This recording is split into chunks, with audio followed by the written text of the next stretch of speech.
You're listening to Precinct 444, a podcast network from the National Law Enforcement Museum. Today, we're bringing you an episode from Lifeline, offering a holistic wellness approach focused on supporting American law enforcement, promoting resilience, safety, and survivability. Let's hear from Bill Alexander, Executive Director of the National Law Enforcement Officers Memorial, who brings us Behind the Memorial, its history and purpose.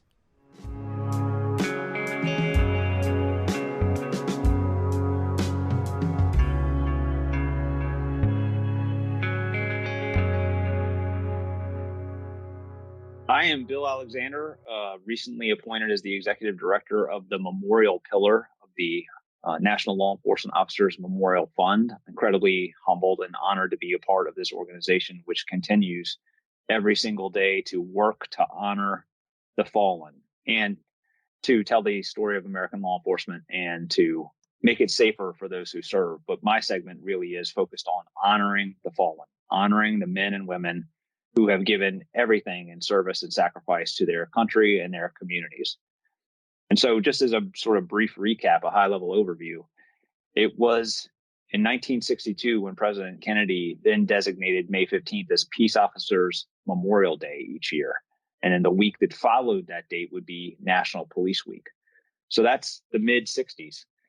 And it wasn't even until the early 80s which began to see a loose, informal gathering of law enforcement-related folks who wanted to honor the fallen. They began to congregate on the south lawn of the Capitol each year. Again, a fairly informal, loose gathering.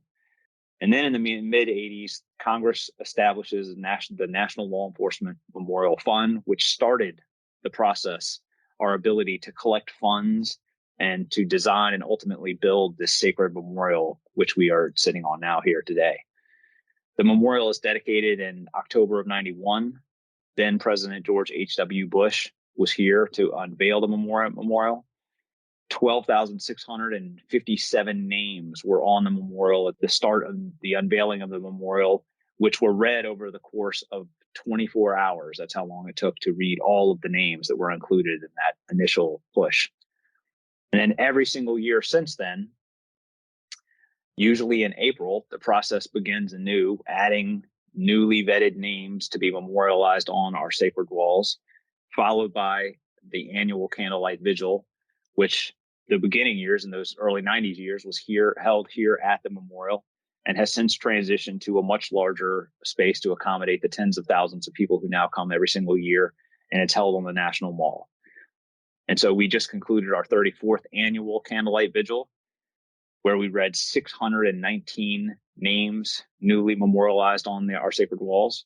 And we are very deep into the process of vetting and recognizing new names that will be added in April of 2023 to be memorialized at the candlelight vigil again in May of next year. So lots of people have questions about, think about, contemplate, what is the process? How does an officer get recognized and honored to be a part of the National Law Enforcement Officers Memorial? And it is a process.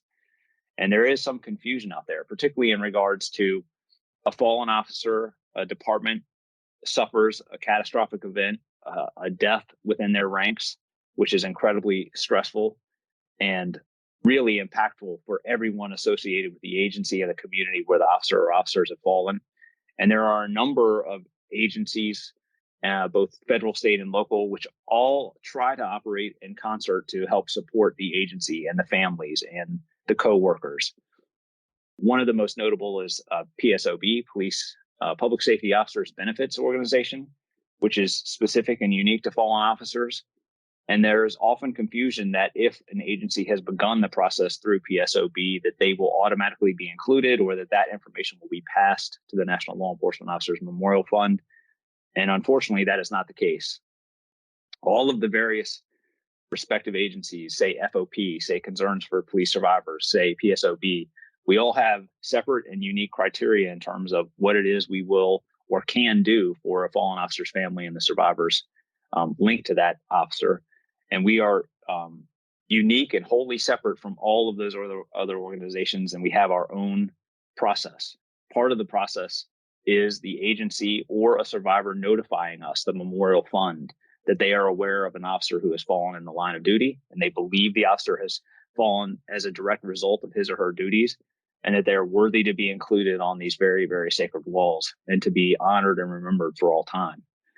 So, and then independent of that, sometimes we become aware of a fallen officer, and we proactively reach out to the agency in question to try to gather information. So it's a little bit of a push and pull. We become aware of officers who have fallen, or the agency alerts us. And in both cases, we ask for a number of documents to help support that death and to sort of collect the information that we feel we need to make a determination about whether we view the death as what we would term line of duty.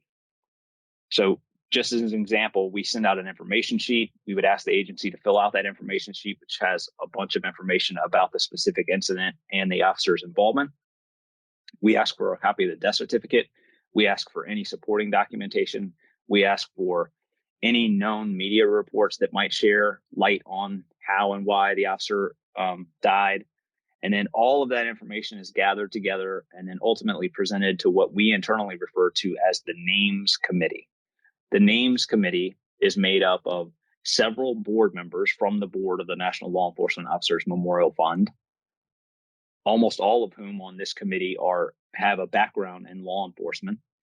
They are presented each case of every fallen officer that we are aware of and the information, again, that we have gathered, and they view the facts as they have been presented to us in terms of what were the circumstances of the death of the involved officer or officers, and do we view that as a line of duty death? Now, you may be wondering, listener out there, what do we view as a line of duty death? We, as the National Law Enforcement Officers Memorial Fund, view a line of duty death as any officer who has died as a direct and proximate result of a personal injury sustained in the line of duty. So that could be something as direct as a felonious assault. Perhaps the subject or subjects fire on a police officer with a firearm and subsequently kill him. It could also be that the officer is engaged in some sort of physical activity and suffers a medical event like a heart attack. It could be that the officer or officers contract COVID as a result of their duties. And it could be that the officer sustains a serious injury which results in their death, say from some sort of traffic collision. All of those would be included in what we would term line of duty. So it's a pretty broad spectrum, but we, again, limit it to situations in which an officer is injured as a direct result of them being typically on duty and performing some law enforcement function that then leads to them sustaining an injury, which then leads to their death. So a pretty broad spectrum overview of what we would consider line of duty. And then assuming the Names Committee concurs that they view that the incident in question a line of duty death, then the name is approved. And then we hold those names to be engraved in the wall each April of every single year. All of the names are engraved together. On the walls, they are engraved in completely random order. They are assigned a panel based on the length of their name and where they would fit best on the walls. And then after the engraving, we document those engravings. We transition unique plaques inside the Hall of Remembrance inside the museum to recognize and memorialize all of the officers, including their photographs. And then again, we memorialize all of those names at the annual candlelight vigil held each May 13th, now on the National Mall every single year. So I think that's a pretty high overview of sort of what the memorial stands for, our mission in terms of honoring the fallen, how we vet each individual case, and how those cases are approved to ultimately be memorialized and honored here in Washington, D.C.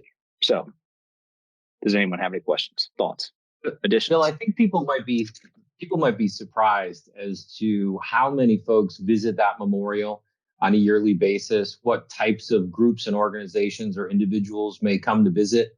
I think historically people probably identify the memorial, especially folks in law enforcement and agencies that have experienced a line of duty death. They're thinking about the candlelight vigil and police week. But I think it's important for folks to realize that, that memorial is open year round and people are coming on a sort of a rolling basis to visit. Yeah, Troy, that's a really good point. Given my time here, I'm a local resident. I worked and lived in Maryland for many years before taking this job. And I'm a frequent visitor to the National Law Enforcement Memorial, particularly each year in the Candlelight Vigil. But having been here almost every day over the last 6 months, and again, being very privileged and honored to have taken this job, it runs a wide gamut of folks all across the nation, really across the world, who take the time to come and visit and honor this very sacred space. There is no one segment of society who dominates the memorial grounds out there. While certainly there is a law enforcement centric focus to this, and you can understand why, each line of duty death having such a significant impact on that community, there is every single day, there is someone out there who is completely unassociated with law enforcement, who is taking the time to recognize the service and sacrifice of really too many, and recognizing the real cost, very real cost to our democracy, to make this democracy work in terms of lives lost.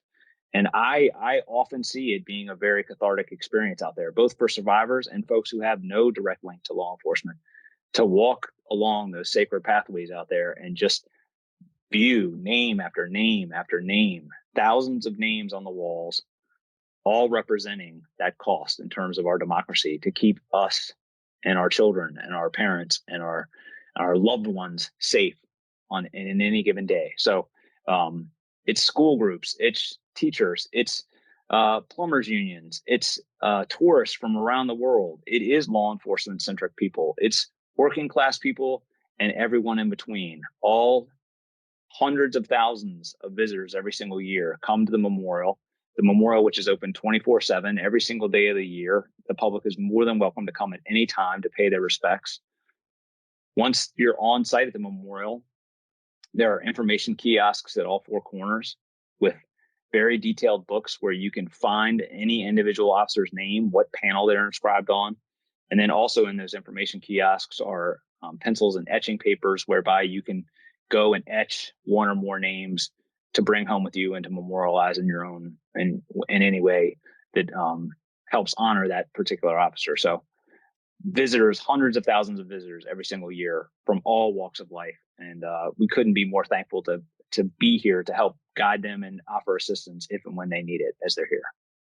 It's really sobering, I think, for attendees to realize that when you look at more than 23,000 names, it's not just names. I mean, these are mothers and fathers and sons and daughters, and they're your neighbor. I mean, there's a story behind every one of those names. There's a story in how they lived, and there's a story in how they died. And I think that for folks that come there, even if they're not involved in the law enforcement vocation, to be able to just be immersed in that space and realize the magnitude of what's going on around you. It's not, I think it's easy to think, coming from a law enforcement background, that it was our loss in law enforcement or that it was just the family's loss, but it really is a community loss. It's a nation who lost one of their own, really trying to do a job that they loved, right? Nobody signed up to have their name on that wall, but we all knew when we did that there was a very real possibility that could happen.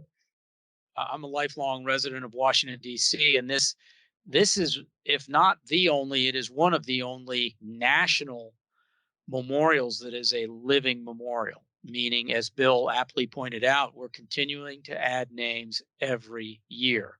I think the Vietnam Veterans Memorial, which was built in the late 70s, early 80s, is full, and I think they are no longer adding names.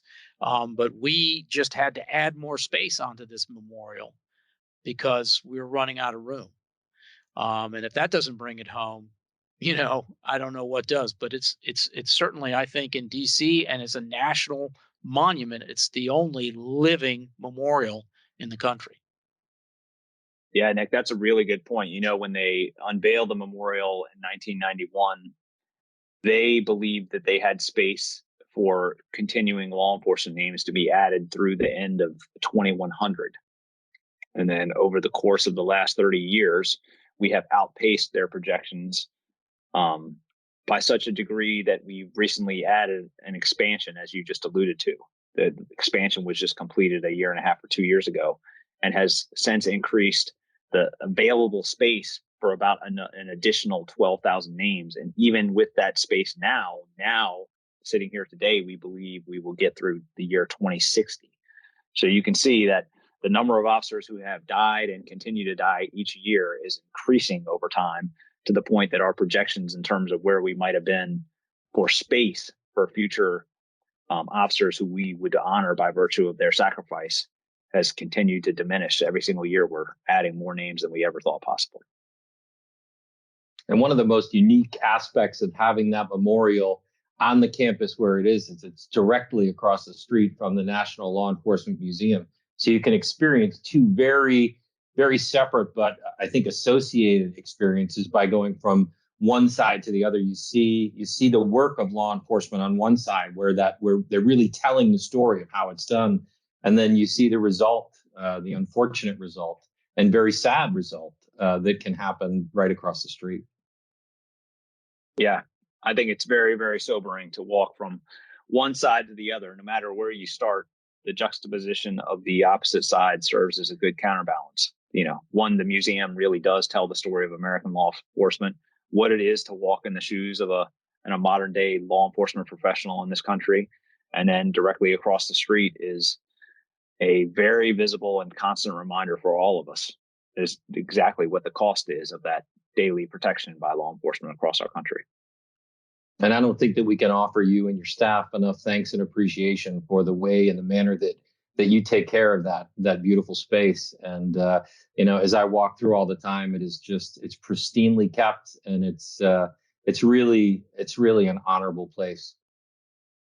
Well, we have full-time staff whose job is to keep that place as clean and pristine as possible. And for any visitors who might want to come, we encourage you to reach out to the staff. If you have questions, you have comments, you want to just connect with someone, you want to share a story, we love to hear stories from the public and people who are connected to this sacred space and find a way to use this sacred space to help heal their own wounds.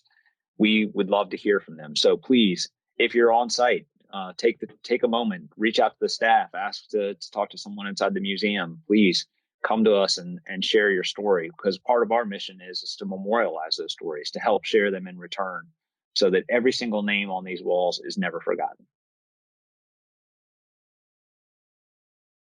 One last thing, Bill, I know you want to tell the story because I'm going to make you tell the story, but I always find it very interesting. And I heard you reciting this story one time, and I said that I never really had thought that much about it. But can you talk a little bit about the lions and what they represent?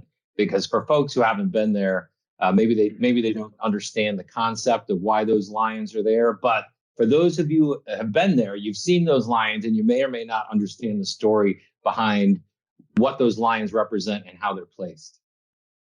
Sure. Well, the memorial sits on about 3 acres of federal land. There are walls that stretch on both the east and west sides of the memorial, 64 panels on each set of walls, and each set of walls is 304 feet long. And at the end of each of the walls on both the east and west side is a pair of lions. So there are 2 male parent lions and 2 female parent lions. And then opposite them on the shorter wall is a pair of cubs. And again, there's 2 juxtapositions there. One set of cubs is at rest, sleeping, and the other set of cubs is at play. And so those lions have really come to symbolize the memorial, the ever watchful, ever vigilant, honorable, standing in for law enforcement professionals across the country. Those lions symbolize all that is good with American law enforcement and symbolizes them watching over the cubs, which in this instance really represents the American public, watching over the American public as they are at work and play, keeping them safe. And so those lions are incredibly important to us. They really do help symbolize everything that is good about law enforcement and the constant vigilance that it requires. And the walls represent the sacrifice that vigilance requires to keep our country safe. So I just want to thank all those who have taken a few minutes of their time to take a moment to sort of gather the information or think about the loss of life in terms of law enforcement officers who give their lives each year, and recognizing our mission here at the National Law Enforcement Officers Memorial, which is to honor those who have fallen in the line of duty. And we cannot thank everyone who supports us enough, because it's only possible with the support of so many that we are able to continue this mission to honor the men and women who have sacrificed everything in service of their country and their community. Thank you.